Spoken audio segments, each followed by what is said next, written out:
So এবার আমরা দেখব how to activate Windows 10। So Windows 10 activate করা একটু ঝামেলায়, এজন্য আমাদেরকে অবশ্যই কি করতে হবে, অনলাইনে যেতে হবে। বিভিন্নভাবে আসলে অ্যাক্টিভেট করা যায়, আমি দেখাবো যে অনলাইন থেকে কিভাবে আমরা একটা কোড নিয়ে তারপর আমরা করতে পারি। সেই জন্য আমাকে কোথায় যেতে হবে, গুগলে যেতে হবে। গুগল দিলাম, ইয়েস। সো এখন আমাকে এখানে লিখতে হবে উইন্ডোজ 10, এই যে অ্যাক্টিভেটর টেক্সট, এটা সিলেক্ট করে দিলে হবে। নেক্সট আমাকে এই যে এখানে কিছু সাজেস্ট করতেছে। সো আমি এই যে প্রথমটাতে রাইট বাটন ক্লিক করে ওপেন লিঙ্ক ইন নিউ ট্যাবে দিলাম, যে আমার এই যে কোডটা চলে আসছে। সো এই কোডের একটা সমস্যা আছে যে এটা দিয়ে আমরা যে ব্যাস ফাইলটা ক্রিয়েট করব, ওই ফাইলটা আসলে বেসিক্যালি উইন্ডোজ 10-এর যে বিল্ট ইন যে ডিফেন্ডার আছে, মানে অ্যান্টিভাইরাস, সে কি করে এটাকে ভাইরাস মনে করে। সে কারণে আমাদের প্রথমে যে কাজটা করতে হবে, এই যে স্টার্ট থেকে কোথায় গেলাম, সেটিংস থেকে কোথায় যেতে হবে, এই যে আপডেট অ্যান্ড সিকিউরিটি, এখান থেকে কোথায় যাব, উইন্ডোজ সিকিউরিটি, তারপর ভাইরাস অ্যান্ড থ্রেট প্রোটেকশন। এখান থেকে আমাকে কি করতে হবে, যে ম্যানেজ সেটিংসে গেলাম, ভাইরাস অ্যান্ড থ্রেট প্রোটেকশন সেটিংসের থেকে জাস্ট এই যে রিয়েল টাইম প্রোটেকশনটা আমাকে কি করতে হবে, বন্ধ করে দিতে হবে। ইয়েস, বন্ধ করে দিলাম। এটা বন্ধ না করলে কি আমি এই অ্যাক্টিভেট করতে পারবো না, উইন্ডোজ 10 আমার অ্যাক্টিভেট করা পসিবল নয়। এখন আমি কি করব, জাস্ট এই যে এই কোডটা কি কন্ট্রোল এ দিয়ে সিলেক্ট করলাম, সিলেক্ট করার পরে কন্ট্রোল সি দিয়ে কপি করব, কপি করে একটা টেক্সট ফাইলে রাখবো।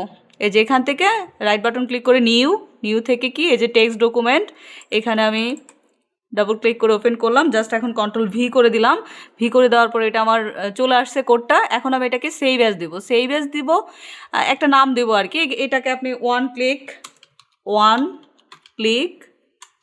click.cmd নামে, দ্যাট মিনস এটা একটা সিএমডি ফাইল হবে। সো আমি কোথায় রাখবো, ডেস্কটপে দিয়ে আমি কি করব, সেভ করার পরে এটার আমার দরকার নাই। এই যে আমার click নামে একটা ব্যাস ফাইল ক্রিয়েট হয়ে গিয়েছে। সো এখন আমি এটাকে কি করব, রাইট বাটন ক্লিক করে রান অ্যাজ অ্যাডমিনিস্ট্রেটরে দেবো। সো রান অ্যাজ অ্যাডমিনিস্ট্রেটর দেওয়ার পরে ইয়েস দেওয়ার পর সে এখন আমার এটাকে অ্যাক্টিভেট করবে আর কি।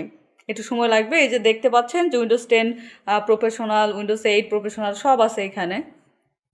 সো দেখি কি বলে, একটু সময় নিচ্ছে।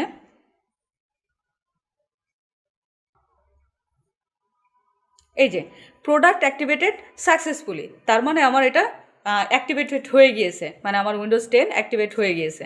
সো এখন জাস্ট আমি এখানে নো দেওয়া এন দিলেই আমার এটা চলে যায়। এখন এটার আর কাজ নাই, এটা জাস্ট আমি কি করব, ওই যে রিসাইকেল বিনে দিয়ে দিলাম, এটার আমার লাগবে না। তারপর আপনি যখন এখন রিস্টার্ট দিলেই কি হবে, আপনার ওই যে অ্যান্টিভাইরাসটা আবার এনেবল হয়ে যাবে। এখন যদি আমি পার্সোনালাইজে গেলে যে আমার এখানে দেখাচ্ছে যে অ্যাক্টিভেটের সমস্যা নাই, মানে নইলে এখানে আমাকে দেখাচ্ছ যে অ্যাক্টিভেশন ছাড়া আপনি কি করতে পারবেন না, ইউজ করতে পারবেন না। সো আমি এখান থেকে একটু থিমটা চেঞ্জ করি। আমি যে এখান থেকে প্রথমে যে কাজটা করা দরকার, ডেস্কটপ আইকন সেটিংস, আমার এই যে এগুলো লাগবে, এগুলো নিচ্ছি। সো এই গেল আমাদের অ্যাক্টিভেশনের পার্ট, অ্যাক্টিভেট হয়ে গিয়েছে। এরপরে আসলে বেসিক্যালি যে কাজগুলো থাকে, যে আপনার অ্যাপ্লিকেশন সফটওয়্যারগুলো আপনাকে ইনস্টল করতে হবে এখন সেটআপ শেষে। অ্যাপ্লিকেশন সফটওয়্যারগুলো কোনগুলো, মাইক্রোসফট অফিস, তারপর আপনার যা যা লাগে যাবতীয় সেই সব আর কি।